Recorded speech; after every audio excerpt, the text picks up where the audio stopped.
stand in my office if you extend this issue any further. Sir sir వాడు ఎంఆర్ఓనే కదా sir? అదేంది మిమ్మల్ని ఆఫీస్కి వచ్చి సమాధానం చెప్పంటాడే? ఎంఆర్ఓకి మనల్ని ఎంక్వైరీ చేసే పవర్స్ ఉంటాయా ఏమి సార్? నాకు మాత్రం ఏం తెలుసురా స్వామి. వాడు చెప్పిన స్టైలు పోసు చూస్తుంటే ఆ పవర్స్ ఏదో ఉన్నట్టే ఉంది. ఓ వేరే సార్, ఈ ఏటికి రికార్డింగ్ డ్యాన్సులు మనకి లేకుండా చేశాడు. అత్తగారింటికి వెళ్ళినప్పుడు మీ ఊరు కులుకు భజన డ్యాన్స్ మిస్ అయిపోయావురా. ఎరా రాఘవ, ఏంటి కొత్తగా గడ్డం? ఏముంది, 4 రోజులు లీవ్లో ఉన్నా. బద్ధకం. వచ్చే వారం ఆఫీస్కి వెళ్ళాలి, అప్పుడు తీస్తా. అది సరే కానీ నువ్వేంట్రా దూరదర్శన్? పండక్కి తప్పితే మీ ఊరు పక్కకే రావడం లేదు. నీకేంటి రాఘవ, ఏమైనా చెప్తావు? స్టేట్ గవర్నమెంట్ ఉద్యోగం కూర్చోబెట్టి పెడుతున్నారు. మా పరిస్థితి దొరకట్లా లేదురా. చాలా ప్రైవేట్ ఛానల్స్ వచ్చేస్తున్నాయి. మేం గట్టిగా కష్టపడకపోతే నిలబడటం కష్టం. గంగాధర్, నువ్వు ఎంత కష్టపడ్డా నిలబడటం కష్టమే. ఆల్రెడీ జెమిని టీవీ, ఈటీవీ అని ప్రైవేట్ ఛానల్స్ టౌన్ల వరకు వచ్చేసాయి. నెక్స్ట్ ఇంకా ఊళ్ళకే. నానా సలీం, మీరు కష్టపడకపోయినా అంతే. సెల్ ఫోన్ టెక్నాలజీ చాలా స్పీడ్గా వచ్చేస్తుంది. నియర్ ఫ్యూచర్లో మీ ల్యాండ్ ఫోన్లు అన్నీ మాయమే. అందుకే మేమంతా కష్టపడి మా డిపార్ట్మెంట్ నిలబెడతాం. అబ్బో, చానాలకి చిన్ననాటి స్నేహితులంతా ఒకే చోట చేరారే. ఏంట్రా అమరు, మన ఊరికి ట్రాన్స్ఫర్ చేసిన తర్వాత చేతులు కట్టేసినట్టు ఉండదా? ఇక్కడ నువ్వు సాల్వ్ చేయడానికి పెద్ద సమస్యలు లేవు, అలాగే నువ్వు చేయడానికి పనులు లేవు. డ్యూటీలో ఎప్పుడు జాయిన్ అవుతుండవు? రేపే. అయితే ఇంకా పనుంటే తప్ప రేపటి నుంచి కనపడరా. కొత్త ఆయన ఎప్పుడు వస్తాడేమో గానీ పాతనైతే 11 గంటలకు వచ్చి టెన్షన్ 1 గంటకు వెళ్ళిపోయాడు.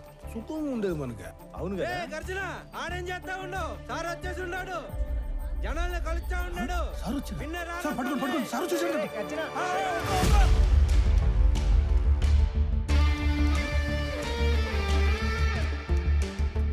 నమస్కారం సార్, నా పేరు గజ్జల శాంత్ స్వరూప్ సార్. అట్లంటే మీకెందుకు సార్ శ్రమ? నేను అందరిని బయటికి వెళ్తాను, మీరు పోయి ఆ సీట్లో కూర్చోండి సార్. నీకు కరెక్ట్గా 15 నిమిషాలు టైం ఇస్తున్నా. స్టాఫ్ మొత్తం నా ముందు ఉండాలి. అందరూ వచ్చేసినట్టేనా? వచ్చేసారు సార్. నేను చెప్పేది 2 విషయాలు. ఒకటి, నేను ఛార్జ్లో ఉన్న దగ్గర గుట్టలు గుట్టలుగా ఫైళ్ళు, గుంపులు గుంపులుగా జనం అస్సలు ఉండకూడదు. ఉండాల్సింది ఐఎమ్ అండర్ పెయిడ్ అనే థాట్, అంటే జీతానికి మించి పని చేస్తున్నాం అనే భావన. 2, రెవెన్యూ రికార్డ్స్లో మార్పులు చేర్పులు, రాళ్ల క్వారీ, గులక గుట్ట, ఇసుక రేవుల ఎన్ఓసీలు, బర్త్ అండ్ డెత్ నేటివిటీ సర్టిఫికెట్లు, ఆస్తి పన్ను వసూళ్లు, అంతస్తులు క్లియరెన్స్లు ఎక్సెట్రా లాంటి దక్షిణ వచ్చే పనులు మాత్రమే చేస్తే సరిపోదు. తలగోక్కోవడం, ప్యాంటు సర్దుకోవడం కాదు. రిమెంబర్, మన రాజ్యాంగంలో ఉన్న దాదాపు అన్ని సెక్షన్స్కి మనమే బాస్, మనమే సర్వెంట్. Any questions? ఈ 2 విషయాలు ప్రాంప్ట్గా ఉండగలం అనుకున్న వాళ్ళు మాత్రమే లోపలికి రండి. లేదంటే నో పే లీవ్కి అప్లై చేసుకొని ట్రాన్స్ఫర్కి ట్రై చేసుకోండి. ఓకే?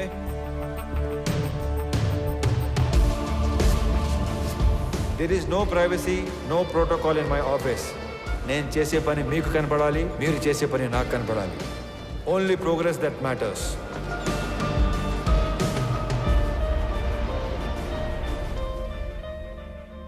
సార్, ఇతని అర్జీ చాలా ఏళ్ళుగా పెండింగ్లో ఉంది.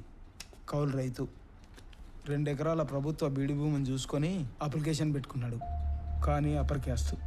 అతనికి ఆ భూమి ఇవ్వలేమని చెప్పినా కూడా ఆఫీస్ చుట్టూ తిరుగుతూనే ఉన్నాడు సార్. ఇప్పుడు కూడా మీతో గోడు చెప్పుకుంటానని నా ప్రాణం దూడేస్తున్నాడు సార్. అయ్యో, రైతు తన 10 వేళ్ళు మట్టిలో పెడితే గాని మన 5 వేళ్ళు నోట్లోకి వెళ్ళావు.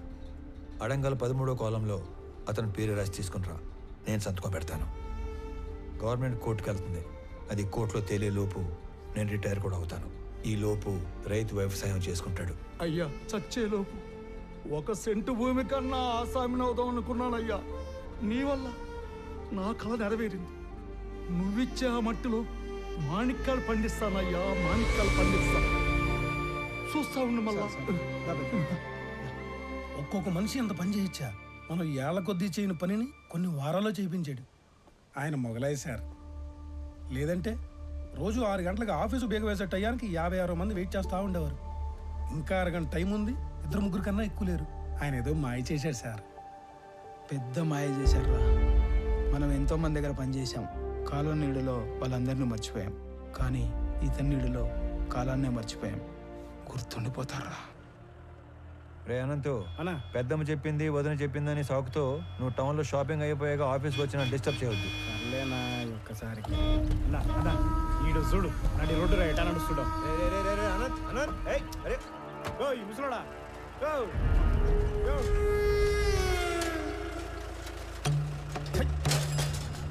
చూడనంత గట్టిగా మూసేసి ఏయ్, ఏయ్. వెనకొచ్చేటి బండు తొక్కితే పైకి పోతావు సంపుతా నా కొడక నీ దూకుడేంద్రా పెద్దాన్ని పట్టుకొని. పదన్నా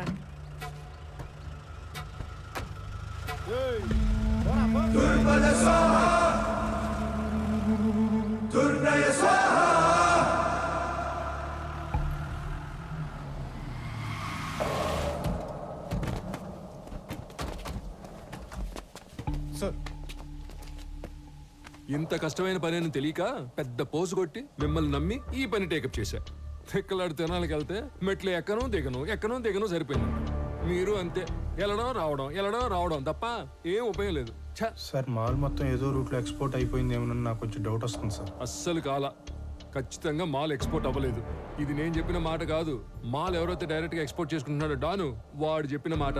మాల్ మీకు ట్రేస్ అవ్వట్లేదు కదా అని మన దేశంలోనే లేదని చెప్పి కథలు చెప్పొద్దు.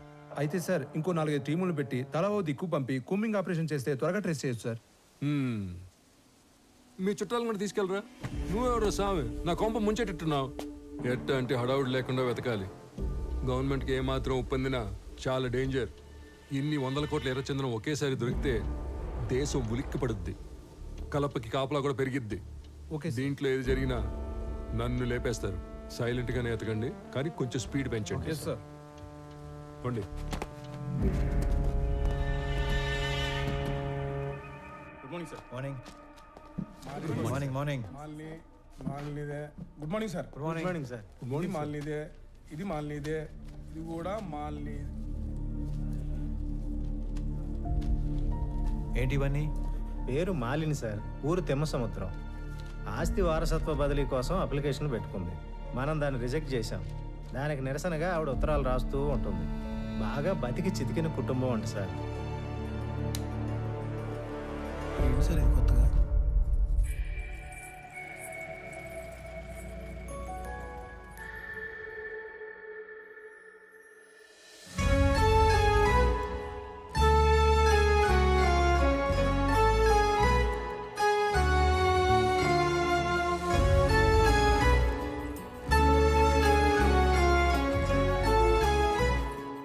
రామా,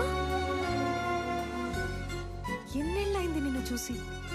అయినా నువ్వు అసలు ఏం మారలేదు. రా కూర్చో. పర్లేదు, ఇక్కడ కూర్చుంటాను.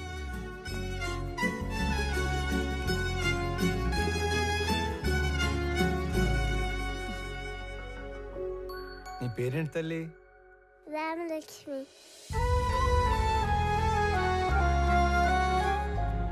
ఇప్పుడే వస్తాను. స్కూల్కి వెళ్తున్నావా?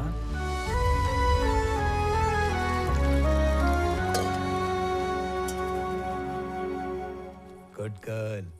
తీసుకోరామా. ఇప్పుడు చెప్పు, మన ఊరికి ఎప్పుడు వచ్చావు? నీకు ఒక్కడే కొడుకు కదా? బుడ్డోడు ఎలా ఉన్నాడు? ఏంటి ఏం మాట్లాడావు?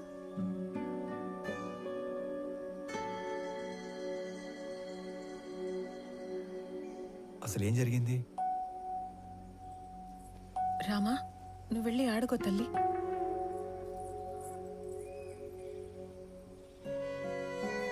నా జీవితంలో జరిగిన చాలా మలుపుల్లో ఇది కూడా ఒకటి. మా వారి పేరు సురేంద్ర. మా నాన్నతో పాటు నార్త్లో కాంట్రాక్ట్లు చేసేవారు. నా పెళ్లికి ముందు నుంచి కూడా మా నాన్నకి బాగా ఇష్టమైన వ్యక్తి. అమ్మ నాన్న కాలం చేశాక ఇక్కడే సెటిల్ అయ్యాం. కాంట్రాక్ట్లలో ఇబ్బందుల వల్ల నష్టాలు, వాటితో కష్టాలు కూడా వచ్చాయి. వర్మ అనే తన ఫ్రెండ్ ఏదో కొత్త బిజినెస్ ప్లాన్ ఉందంటే కలిసి వస్తానని వెళ్ళిన మనిషి తిరిగి రాలేదు. నేను ఏడ్చి ఏడ్చి కన్నీళ్లు కూడా రావట్లేదు. అవును, ఇవి నీ చేతికి ఎలా వచ్చాయి? కొన్ని రోజుల క్రితమే డిప్యూటీ కలెక్టర్గా ఇక్కడికి ట్రాన్స్ఫర్ అయ్యి వచ్చాను. అవునా? ఇంట్లో ఇంకెవరు లేరా? మా ఆయన్ని వెతుకుతూ రోడ్ యాక్సిడెంట్లో మా మామగారు కూడా పోయారు. ఇవన్నీ చాలా ఉన్నట్టు సురేంద్ర ఉన్నంత కాలం పలకరింపుకి వచ్చే అతని పార్ట్నర్స్ కూడా ఇప్పుడు డబ్బు కోసం బెదిరింపులకి వస్తున్నారు. పోలీసుల చుట్టూ, లాయర్ల చుట్టూ, నీ ఆఫీస్ చుట్టూ తిరిగి తిరిగి విసిగిపోయి రోజుకో లెటర్ పంపుతుంటాను. దానివల్ల ఉపయోగం లేదు, కానీ కనీసం నా బాధ నిరసన అయినా తెలిపితే మనసు తేలిక పడుతుంది కదా. వీటి వల్ల ఉపయోగం ఉంది. ఇవే నన్ను ఇక్కడి దాకా తీసుకొచ్చాయి. ఇకపై ఇది నా బాధ్యత.